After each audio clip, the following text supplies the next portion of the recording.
Assalamualaikum warahmatullahi wabarakatuh. Perkenalkan, nama saya Ujang Prayoga dari kelas 10 IPS 1. Di sini saya akan menceritakan ulang video yang telah Bapak kirim, yakni tentang mengembangkan isi permasalahan argumentasi pengetahuan dan rekomendasi teks eksposisi secara lisan dan atau tulis.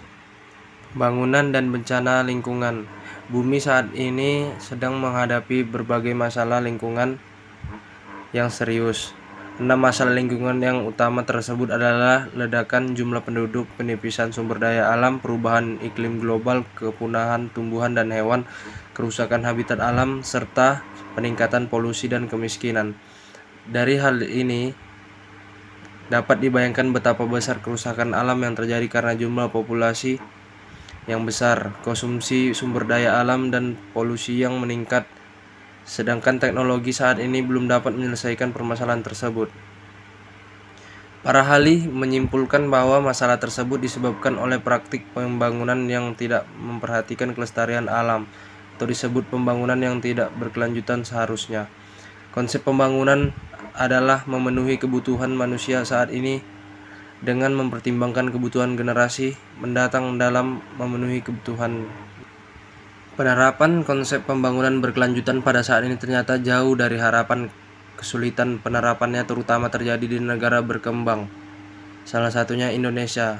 Sebagai contoh, setiap tahun di negara kita diperkirakan terjadi penebangan hutan seluas 3.180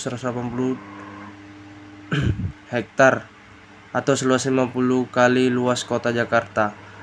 Hal ini juga diikuti oleh punahnya flora dan fauna langka. Kenyataan ini sangat jelas menggambarkan kehancuran alam yang terjadi saat ini yang diikuti bencana bagi manusia.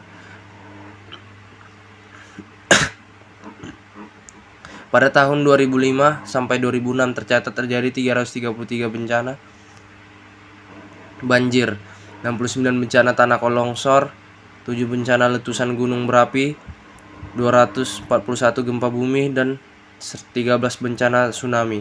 Bencana longsor dan banjir itu disebabkan oleh perusakan hutan dan pembangunan yang mengabaikan kondisi alam. Bencana alam lain menimbulkan jumlah korban banyak terjadi karena praktik pembangunan yang dilakukan tanpa memperhatikan potensi bencana. Misalnya, banjir yang terjadi di Jakarta pada Februari 2007 dapat dipahami sebagai dampak pembangunan kota yang mengabaikan lingkungan dan bencana alam. Menurut tim ahli Pusat Penelitian dan Pembangunan Sumber Daya Air, penyebab utama banjir di Jakarta ialah pembangunan kota yang mengabaikan fungsi daerah resapan air dari tampungan air. Hal ini dipengaruhi dengan saluran drainase kota